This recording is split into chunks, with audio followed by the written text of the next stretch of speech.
Este año hemos trabajado la literatura colombiana. Antes de avanzar con el tema, vamos a hacer un pequeño repaso a manera de ubicación sobre cuáles han sido los diferentes momentos que hemos visto, las principales implicaciones que ha tenido cada una de estas literaturas y luego sí vemos el avance para el tema de hoy. Iniciamos nuestro repaso con la literatura precolombina o prehispánica, aquella que nos muestra a los pueblos taironas, muiscas, quimbayas, cenúes, que ya estaban en nuestro territorio antes de la llegada de los españoles, que tenían independencia lingüística, organización social, religión y que también tenían ya unas formas de expresión literaria que aunque no eran escritas son valiosas porque nos dejaron conocer sus creencias a través de los mitos, sus personajes a través de las leyendas.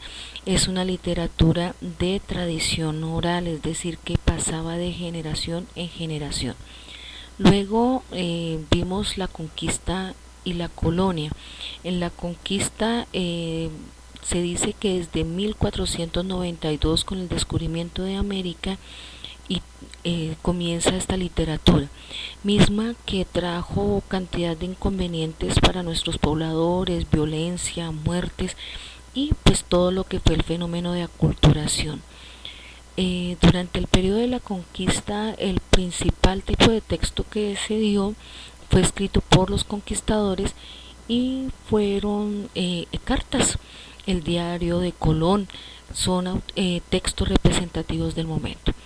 Ya durante la colonia, que es un tiempo después cuando los españoles ya definitivamente se quedan a vivir acá, sigue dándose esa tradición de comunicarse por medio de cartas, pero comienza a darse una forma de escritura que es la de la crónica, y esto debido a que ya quienes escriben son criollos, es decir, los hijos de los españoles con los nativos.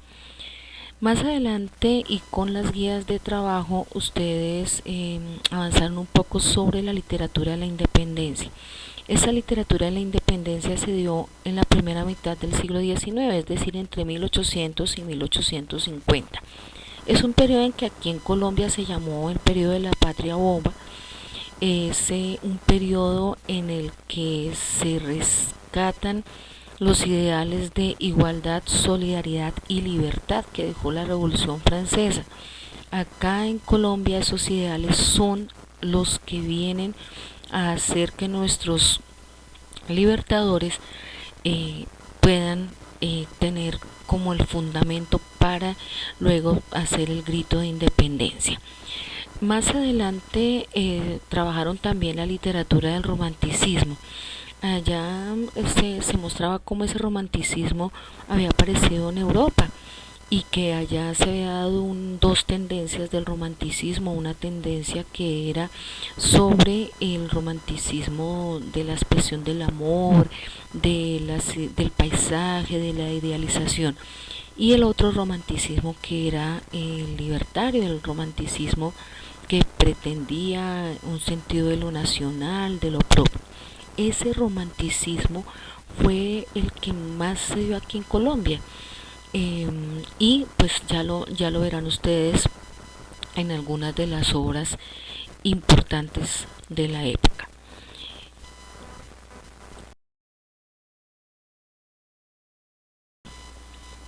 La literatura del costumbrismo, contexto histórico.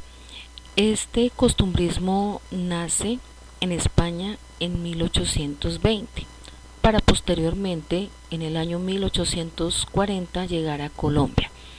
Es una literatura que se va a caracterizar por ir en oposición a lo que mostraba el romanticismo. Ya es la parte final del romanticismo y se ha llegado como a la conclusión que el romanticismo no puede idealizar tanto a las personas, ni al paisaje, ni tampoco mostrar una realidad que no es.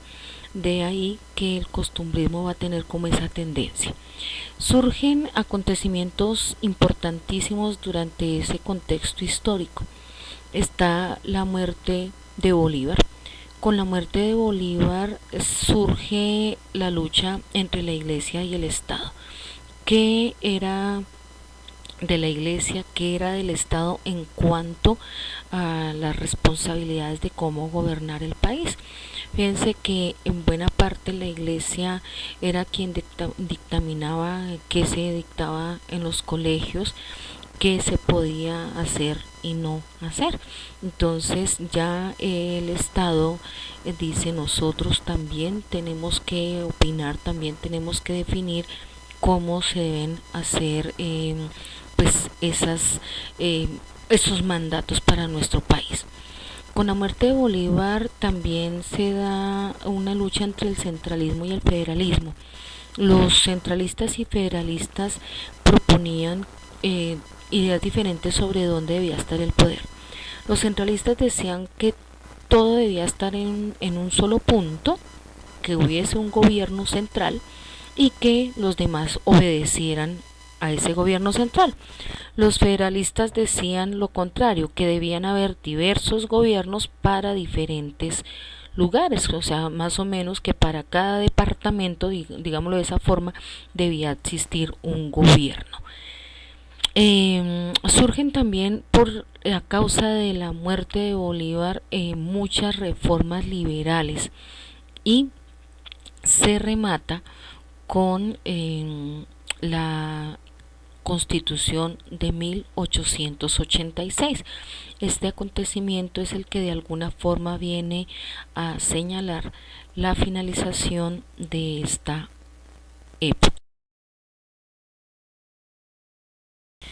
En el contexto literario, miraremos inicialmente cuáles eran las características de este movimiento.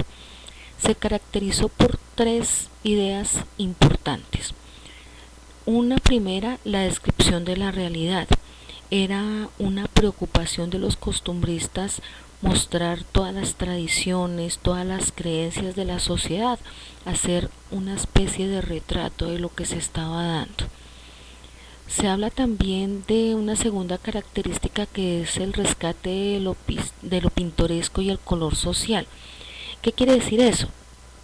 Que como todo lo que se veía era tan llamativo, tan nuestro, para ellos se volvió una forma muy cercana de mostrar a la gente, de tal manera que se veían personajes en su medio haciendo lo que cotidianamente se hacía, y los lectores al poder leer cualquiera de estos textos se vean reflejados en ellos. Fue una manera de relacionarse entre el escritor y el lector, de tal manera que se alcanzó como esa empatía con el lector.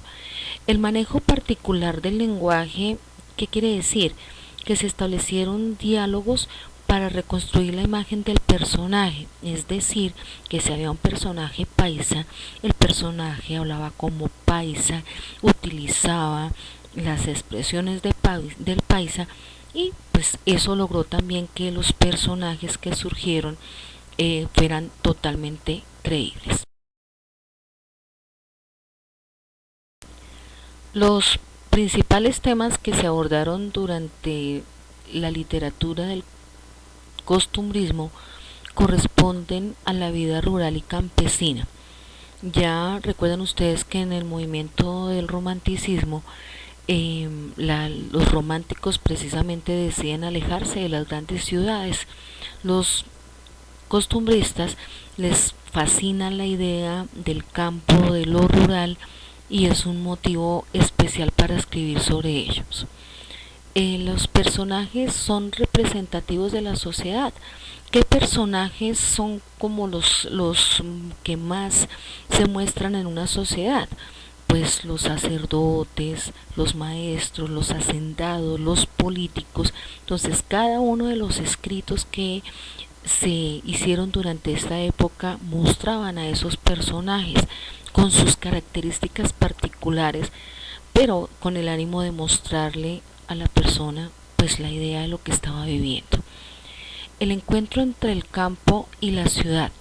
Este encuentro rechaza la idea de que en el campo se pierda todas las tradiciones. Lo que pretenden ellos es que necesariamente se mantenga nuestra sociedad como muy pura, ¿no?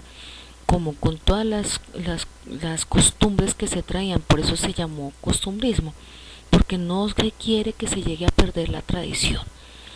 Luego tenemos otro tema que es el lenguaje particular de cada grupo social.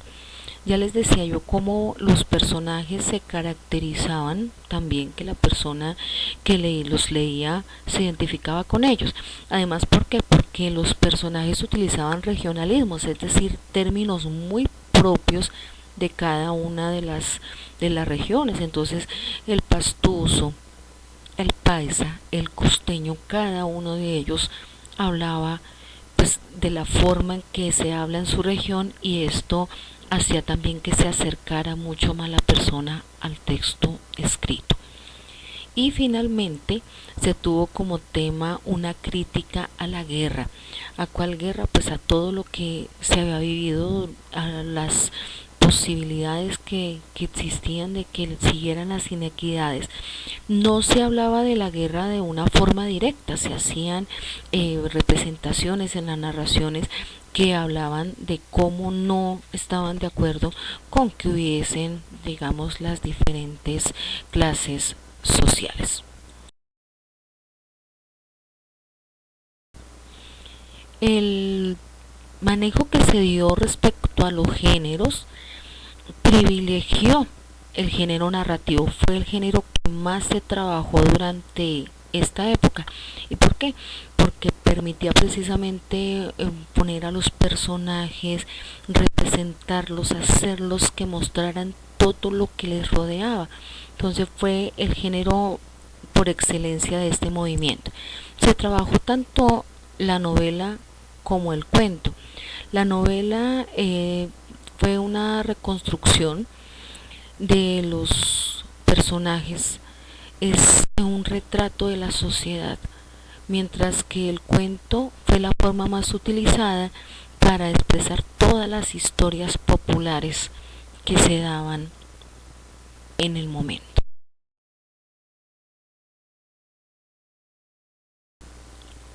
Autores representativos: José Castro, Jorge Isaacs, Rafael Tomás. Hay mucho más sobre ellos. José Castro fue un suachuno que escribió Manuela. Esta obra nació y también tiene el privilegio de ser considerada la obra de costumbrismo. Jorge Isaacs escribió su obra María, no María, María, que es una obra que tanto de como de romántico, pues la historia de amor entre María y de Costa, los personajes, la historia, todo el regionalismo que manejan los diálogos que él elabora. Rafael también era un autor romántico, pero ahora la pobre viejecita destaca las clases sociales. Es una crítica frente a esas personas que tenían muchas riquezas. Finalmente, Castilla es un autor destacadas, todas ellas, pero las dos voy a mencionar: la marquesa de Yolombó, que habla también sobre una señora que todavía está como en el régimen colonial, entonces tiene esclavos y está pues con todo el poder y con toda la gente que sirva. Y los cuentos de Carrasco, que es una serie de cuentos que muestran fielmente todas las costumbrismo. Pone personajes diversos, el pueblo, el cura, y a todos ellos crea una identidad que nos hace ver por qué era tan fácil para los lectores identificar con los personajes